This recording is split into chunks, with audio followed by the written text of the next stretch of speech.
The gathering storm, the massive space station Nexus Prime, hung in the void like a crystalline flower, its rotating sections catching the light of 3 distant suns. Captain Sarah Chen pressed her palm against the viewport of the transport shuttle. New Horizon, watching as dozens of alien vessels moved through the station's docking bays. Each ship represented a different species, a different world, a different way of life that humanity was still learning to understand. Nervous? Asked Ambassador Marcus Torres, settling into the seat beside her.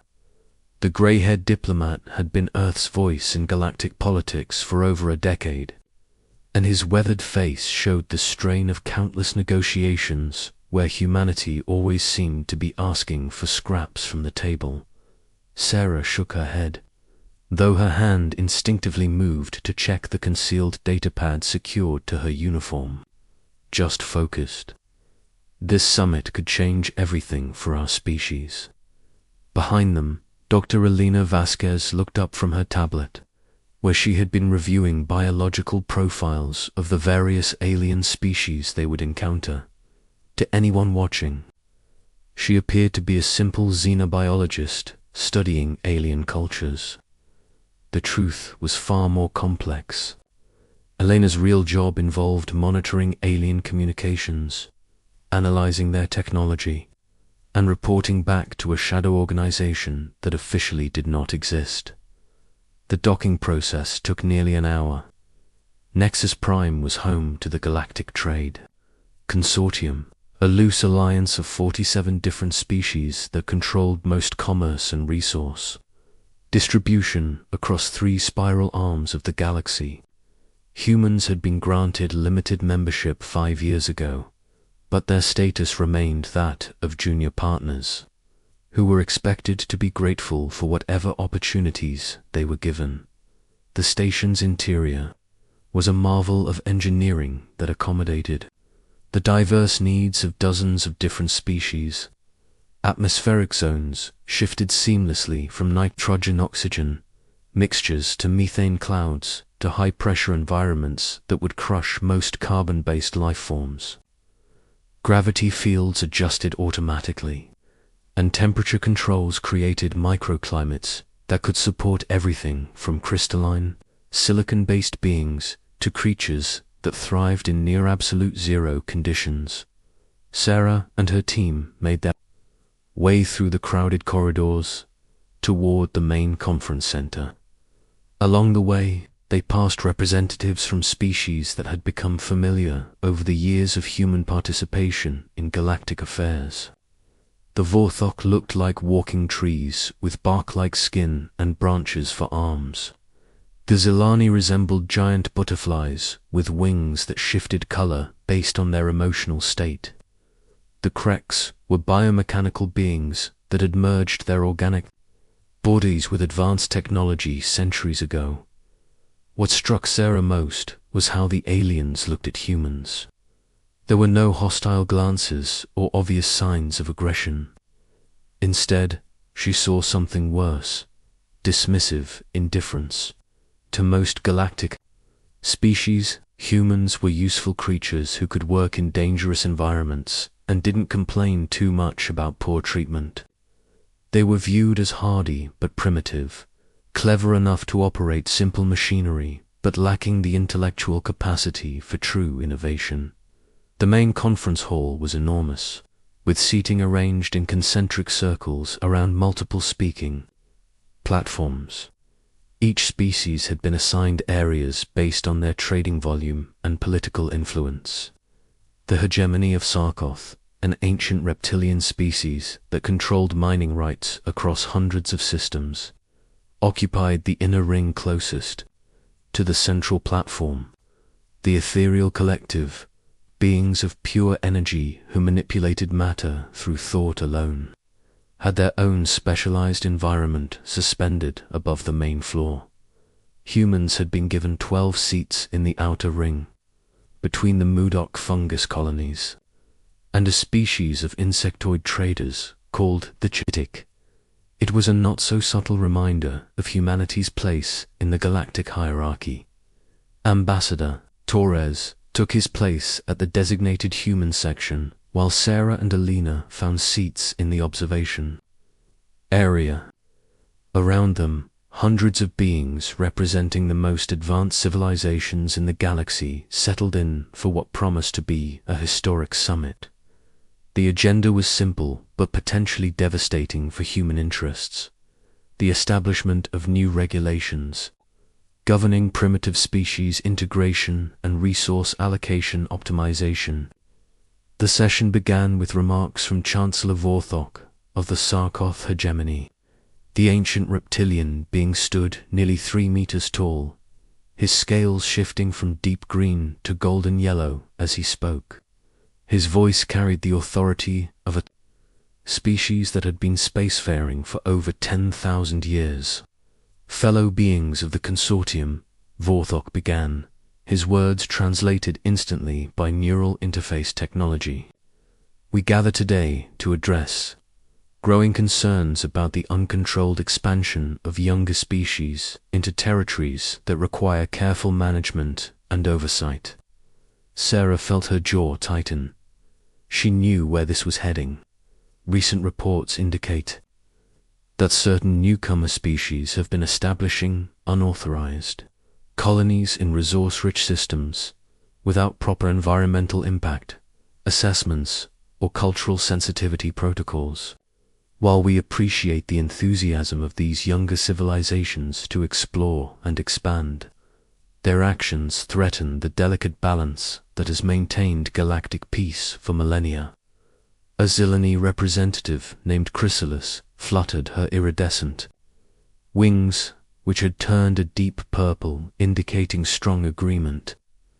The humans, in particular, have shown concerning disregard for established territorial boundaries. Their colonies in the Kepler sector have disrupted native ecosystems and interfered with traditional Zilani meditation sites. Alina leaned forward slightly, her enhanced hearing devices picking up whispered conversations among the alien delegates. The discussions were not about environmental protection or cultural sensitivity. They were about profits, trade routes, and the division of resources that human expansion might threaten. A Krex delegate designated Unit 779 spoke next, his mechanical voice lacking any trace of emotion. Biological analysis indicates that human expansion rates exceed sustainable parameters by approximately 300%. Immediate intervention is required to prevent further ecological and economic disruption. Ambassador Torres requested permission to speak, following the formal protocols that governed all consortium proceedings.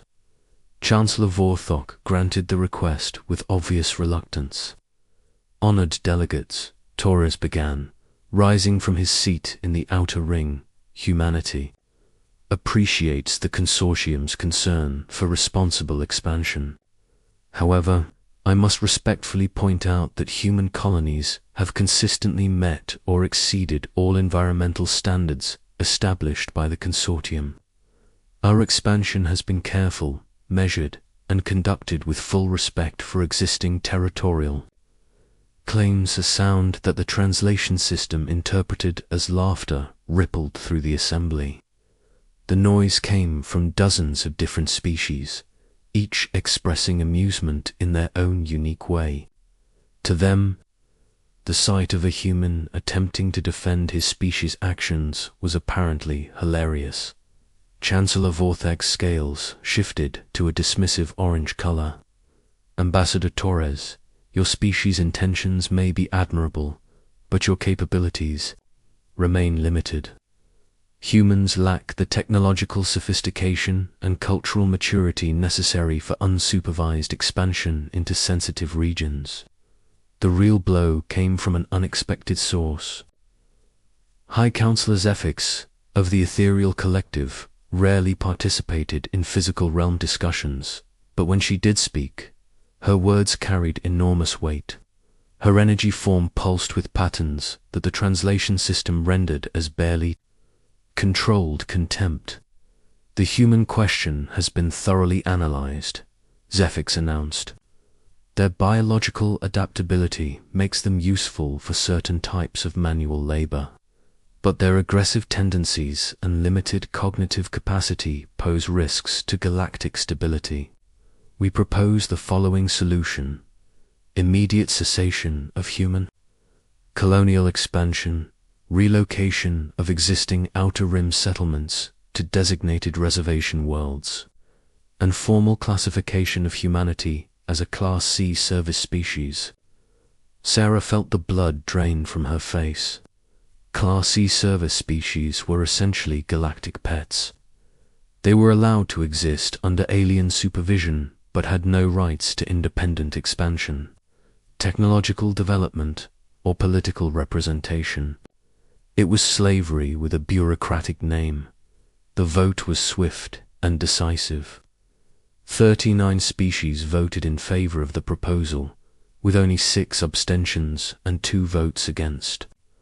The 2 opposing votes came from species that had minimal contact with humans and likely voted based on principle rather than politics. As the delegates celebrated their decision with whatever passed for applause among their various species, Ambassador Torres made one final attempt to prevent disaster. He stood again, his voice carrying across the vast chamber with surprising strength. Honored delegates, I implore you to reconsider this decision. Humanity has contributed significantly to galactic civilization. Our scientists have made valuable discoveries. Our engineers have improved infrastructure across dozens of worlds, and our people have served with distinction in cooperative ventures throughout the galaxy. We ask only for the same rights and opportunities that you would want for your own species.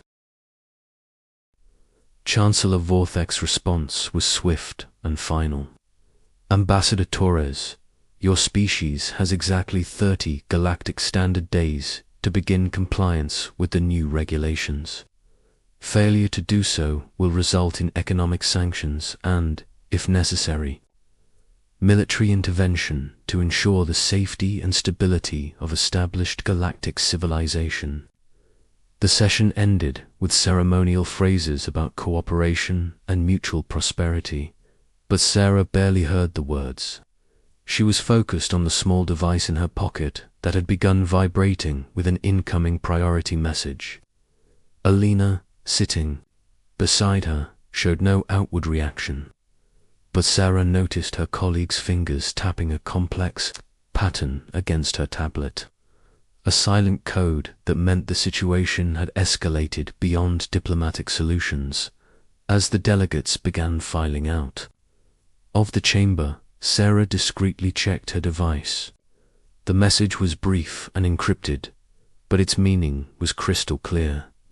Operation Prometheus authorized. All assets to full readiness. Execute Phase 1 on your signal. For the first time in years, Sarah Chen smiled. The aliens thought they had just solved the human problem with bureaucratic efficiency and overwhelming force. They had no idea that they had actually triggered the most carefully planned response in the history of warfare. Humanity had been preparing for this exact scenario since their first contact with galactic civilization 15 years ago.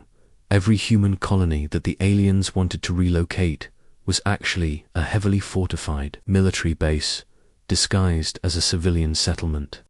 Every human scientist and engineer working throughout the galaxy was a highly trained intelligence operative gathering data and planting strategic assets. Every cargo ship that carried human goods between worlds was actually equipped with enough firepower to level a small moon. The Galactic Consortium had just declared war on humanity without realizing it. But humanity had been ready for war from the very beginning, as Sarah, Alina, and Ambassador Torres made their way back to their transport. Alina whispered a single question. How long do we give them to realize their mistake? Sarah's smile widened. They won't realize anything until it's far too late to matter. The game had begun, and the galaxy was about to learn why human restraint was a gift, not a weakness. The reckoning begins 72 hours after the vote. At Nexus Prime, the galaxy changed forever. Chancellor Vorthok was reviewing routine mining reports from the Kepler sector when his personal communication system activated with an urgent priority signal. The holographic display materialized above his desk, showing the panicked face of Fleet Commander Yerix, one of the Sarkov hegemony's most experienced military leaders. "Chancellor," Yerix began, his usually steady voice trembling with disbelief. "We have a situation that defies all logical explanation. Long-range sensors are detecting massive fleet movements throughout human space, but the readings are impossible." Vorthok's scales shifted to a concerned yellow-green pattern. "Explain, impossible, Commander."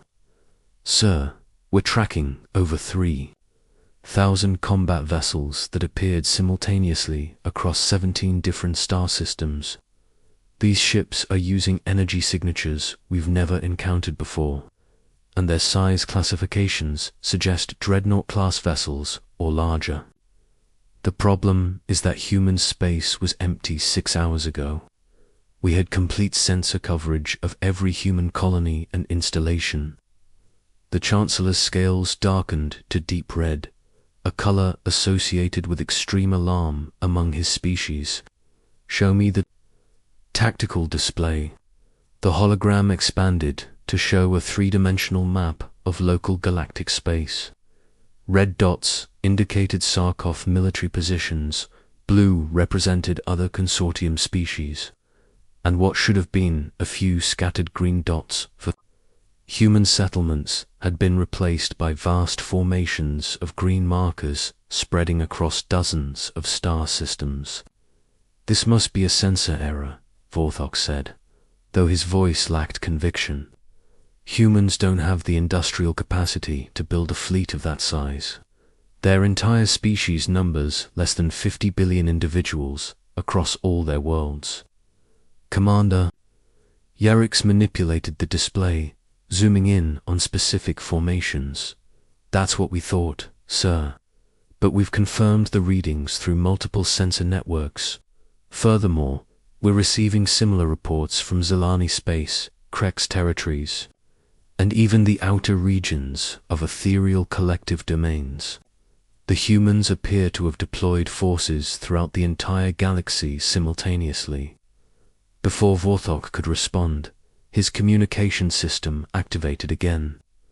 This time, the caller was High Admiral Nextes of the Consortium Defense Fleet, the combined military force responsible for maintaining galactic security. The ethereal being's energy patterns were fluctuating wildly, indicating extreme agitation. "Chancellor Vorthok," Nextes began, "I assume you've been briefed on the developing situation in human space. I'm contacting all major species leaders to coordinate our response to what appears to be an unprecedented military build-up by a supposedly primitive species." "High Admiral," Vorthok replied, "surely there's some explanation for these sensor readings. Perhaps the humans have discovered some ancient alien technology or formed an alliance with an unknown species." "That's what we hoped," Nexes admitted. "But we've just received a priority communication from Earth that suggests otherwise. I'm transmitting it to all consortium leaders now." The holographic display shifted to show a new transmission source. The image that appeared was surprisingly simple: a middle-aged human woman in a plain military uniform, sitting at what appeared to be a standard desk in an unremarkable office. She had graying brown hair and calm brown eyes that seemed to look directly at each viewer. "My name is Admiral Rebecca Santos, Supreme Commander of the Terran Defense Forces," she began, her voice carrying the quiet confidence of someone accustomed to absolute authority. "I am addressing the leadership of the Galactic Trade Consortium regarding the recent vote to reclassify humanity as a Class C service species. Admiral Santos paused, allowing her words to register before continuing. For 15 years, since our first contact with galactic civilization, humanity has pursued a policy of peaceful cooperation and gradual integration. We have respected your laws, contributed to your economy, and asked for nothing more than the opportunity to grow and develop alongside your ancient civilizations. The Admiral's expression remained perfectly calm, but something in her eyes suggested that restraint was requiring considerable effort. Your recent vote has made it clear that peaceful coexistence is not possible under the current galactic order. You have chosen to view humanity as a resource to be exploited rather than a species to be respected. This decision has consequences. She gestured to something off-screen, and the transmission expanded to show tactical displays that made Chancellor Vorthek's scales turn white with shock. The screens showed detailed schematics of consortium military installations, fleet positions, and defensive networks throughout the galaxy. The level of detail was impossible. No species outside the highest levels of consortium leadership should have access to such information. These displays represent 15 years of careful observation and analysis, Admiral Santos continued. Every human who worked in your shipyards was mapping your vessel designs. Every human who served on your stations was studying your defensive systems. Every human scientist who collaborated on your research projects was learning your technological capabilities and limitations. The tactical displays shifted to show something even more disturbing. Detailed plans for simultaneous strikes against every major consortium military installation in the galaxy. The planning was extraordinary in its scope and precision, involving coordination across thousands of light years and dozens of different target types. We know the location and defensive capability of every consortium fleet, every orbital platform, every automated defense network, and every strategic resource depot, Admiral Santos explained. We know your patrol schedules, your communication protocols, and your emergency response procedures. Most importantly, we know your weaknesses. Hi, Admiral.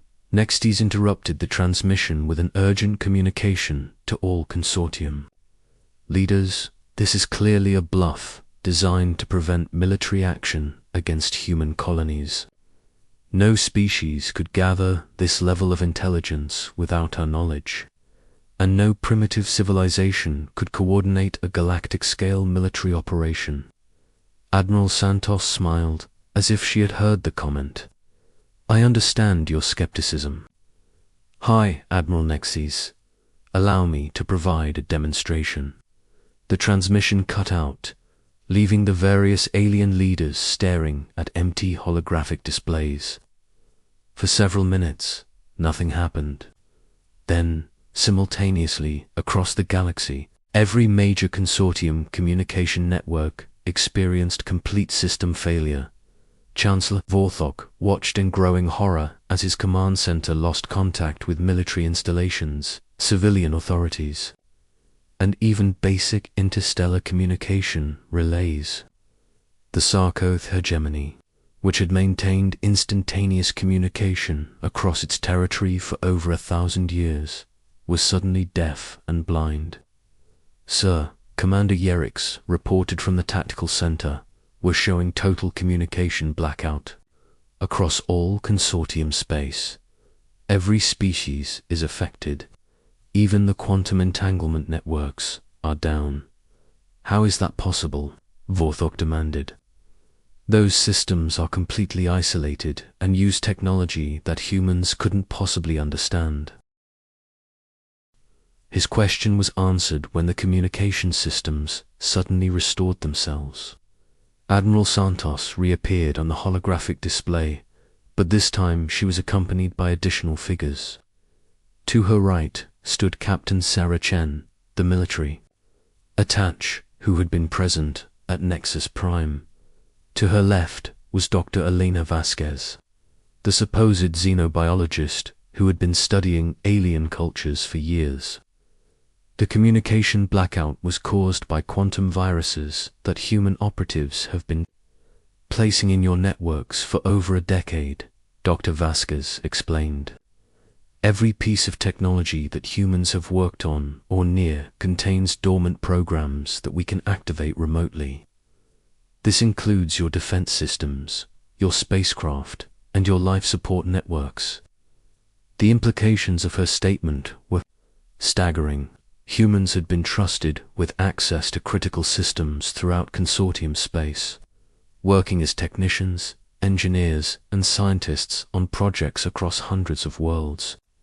If they had been placing hidden programs in those systems, Captain Chen stepped forward to address the military aspects of the situation. At this moment, every major consortium fleet is experiencing system malfunctions that have disabled their weapons, navigation, and communication capabilities. Your ships are not destroyed, but they are completely helpless. This was done to minimize casualties while demonstrating our capabilities. The verification came quickly as reports flooded in from across the galaxy. Sarkoth battle fleets found, their weapon systems locked in safe mode.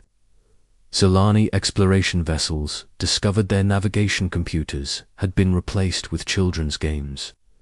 Krex warships experienced complete shutdown of their mechanical enhancement systems.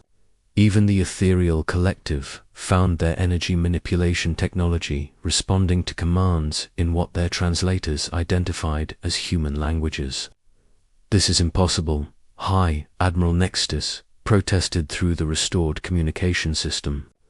"No species could infiltrate our networks so completely without our knowledge." Admiral Santos nodded understanding. "You're correct that it should have been impossible. However, you made 3 critical errors in your assessment of humanity. First, you assumed that our apparent technological limitations were real rather than carefully maintained deceptions. Second, you underestimated our capacity for long-term strategic planning. Third, you failed to recognize that our peaceful behavior was a choice, not a necessity." The display showed images of human colonies throughout the galaxy, but these were not the simple mining outposts and research stations that the consortium had believed them to be. Massive defensive platforms rose from hidden underground facilities, manufacturing complexes that had been disguised as agricultural installations, revealed production capabilities that could supply entire fleets. Transport vessels shed their outer hulls to reveal advanced warships that looked nothing like known human technology. Every human colony in contested space is actually a military base that has been constructed and supplied over the past 15 years. Admiral Santos continued, "Every human merchant vessel that travels through your space is equipped with intelligence, gathering equipment, and defensive weapons. Every human worker in your facilities is a trained operative who has been gathering strategic information." Captain Chen provided specific details that made the scope of human preparations clear. "We currently have over 4,000 combat vessels deployed throughout the galaxy, supported by automated manufacturing facilities that can produce additional fleets as needed. Our technology is approximately 50 years more advanced than current consortium standards, including faster-than-light communication, artificial intelligence systems, and energy weapons that operate on principles your scientists haven't discovered yet." The final revelation came from Dr. Vasquez, who had shed her role as a simple xenobiologist to reveal her true position as Director of Strategic Intelligence. "We have detailed files on every consortium species, including psychological profiles of your leadership, social analysis of your civilian populations, and strategic assessments of your military capabilities. We know which species would likely surrender immediately in case of conflict, which would fight to the last individual, and which could be convinced to change sides if offered better terms. Admiral Santos returned to the center of the transmission. For her final statement, humanity does not desire war. We never have. But we will not accept slavery. The consortium vote to classify us as a service species has been rejected. Human colonies will remain independent. Human expansion will continue according to our own timeline and priorities. Human citizens throughout the galaxy will be treated as equals, not as property. She paused to allow her words to register before delivering the terms that would reshape galactic civilization. However, we recognize that our previous policy of secrecy and deception has created an unstable situation. Therefore, we propose the following: immediate renegotiation of humanity's status within the consortium as full equals, formal recognition of human territorial claims, and the establishment of mutual defense agreements between humanity and any species that wishes to maintain peaceful relations. And if we refuse? Chancellor Vorthok asked, though he already suspected the answer. Admiral Santos smiled, but the expression held no warmth. Then you will discover exactly why human restraint was a gift that you should have treasured. We have demonstrated our ability to disable your fleets and communication networks without firing a shot. We have shown you that we can reach any target in your territory at any time. We have proven that we know your capabilities better than you know ours. The choice is yours, she concluded. Negotiate with us as equals, or face the consequences of treating us as slaves. But understand this: humanity's restraint is over. We were holding back because we hoped for peace. That hope has been tested and found wanting. What happens next depends entirely on your response. The transmission ended, leaving the leadership of dozens of species staring at displays that showed their complete military helplessness. Across the galaxy, the most advanced civilizations in known space found themselves facing a choice they had never imagined: negotiate with the species they had dismissed as primitive pets, or face a war they had no hope of winning. The galaxy would never be the same again.